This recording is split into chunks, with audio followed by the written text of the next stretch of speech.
వ్యవసాయ అనుబంధ పరిశ్రమల్లో కోళ్ల పరిశ్రమ ఒకటి. వాణిజ్య పంతాలో మాంసోత్పత్తి కోసం బ్రాయిలర్లను, గ్రుడ్ల ఉత్పత్తి కోసం లేయర్ కోళ్లను పెంపకం చేస్తుంటారు.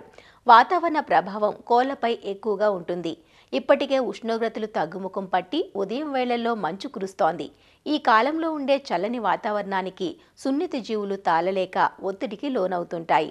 ఇలాంటి సమయంలో కోళ్ల ఫారాల్లో ఉష్ణోగ్రతలను నియంత్రణలో ఉంచడం, సకాలంలో దానాను, మంచినీటిని ఇవ్వటం, కాలానికి అనుగుణంగా కోళ్లకు టీకాలు ఇప్పించడం వంటి యాజమాన్య పద్ధతులను క్రమం తప్పకుండా పాటించాలి.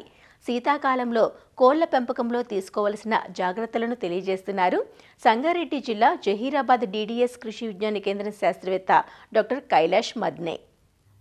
ముఖ్యంగా చలికాలంలో చూసినట్లయితే కోళ్ల పెంపకానికి చాలా అనువైన సమయంగా తీసుకోవచ్చు. శీతాకాలంలో చూసుకున్నట్లయితే ఈ చల్లని వాతావరణం వల్ల కోళ్ల యొక్క దానా తీసుకోవడం, అదేవిధంగా పెరుగుదల, గుడ్ల ఉత్పత్తి సామర్థ్యం కూడా చాలా అనువుగా ఉంటుంది.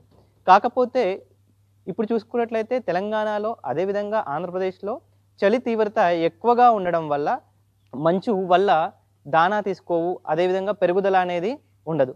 దీన్ని మనం అధిగమించాలంటే కొన్ని యాజమాన్య పద్ధతులు పాటించడం వల్ల శీతాకాలంలో మనం ఈ కోళ్ల యొక్క పెరుగుదల, అదేవిధంగా గుడ్ల యాజమాన్యం, గుడ్ల పెరుగుదల, గుడ్ల ఉత్పాదకతని మనం బాగా చేసుకోవచ్చు. శీతాకాలంలో మనకు ముఖ్యంగా నిమోనియా, కాక్సిడియోసిస్, కొరైజా వంటి వ్యాధులు కూడా ఎక్కువగా ఇబ్బంది పెడతా ఉంటాయి.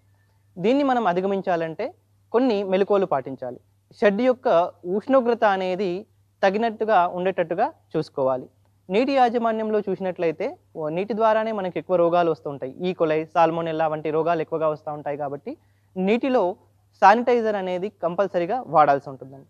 అదే కాకుండా శీతాకాలంలో మనం చూసినట్లయితే నీరు చాలా చల్లగా ఉండడం వల్ల కోళ్ళు నీరు అనేవి తీసుకోవు.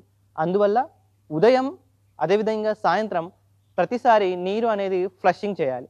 ఈ ఫ్లషింగ్ చేయడం ద్వారా మనకి చల్ల నీరు పోయి ఈ కోళ్ళు కొంచెం నీరు తీసుకోవడానికి అనువుగా ఉంటుంది.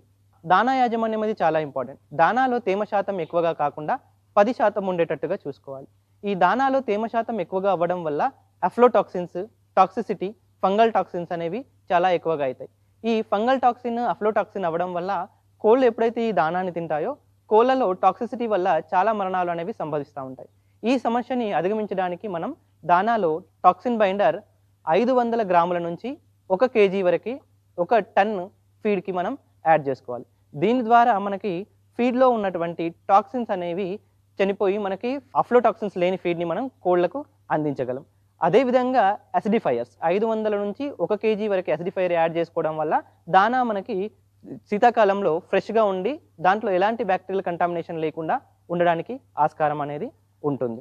ఈ లైటింగ్ మేనేజ్మెంట్ అనేది మనం లేయర్లలో చూసుకున్నట్లయితే చాలా ఇంపార్టెంట్. ఎందుకంటే లేయర్స్లలో గుడ్లు పెట్టే సామర్థ్యత అనేది లైటింగ్ పైన ఆధారపడి ఉంటుంది.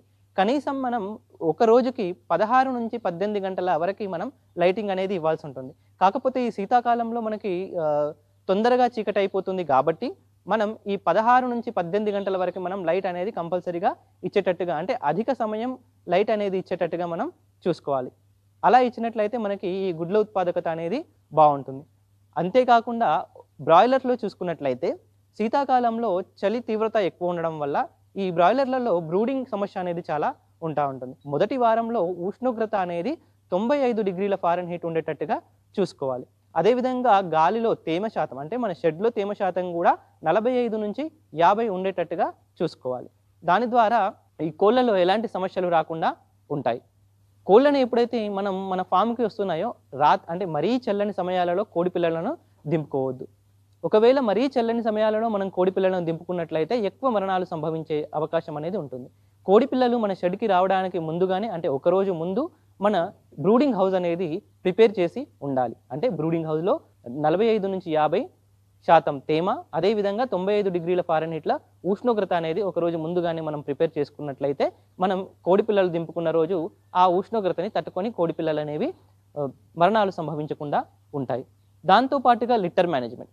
ఈ శీతాకాలంలో చూసినట్టయితే ఈ లిట్టర్ అనేది ఎక్కువ తేమ వల్ల పచ్చిగా అవుతూ ఉంటుంది.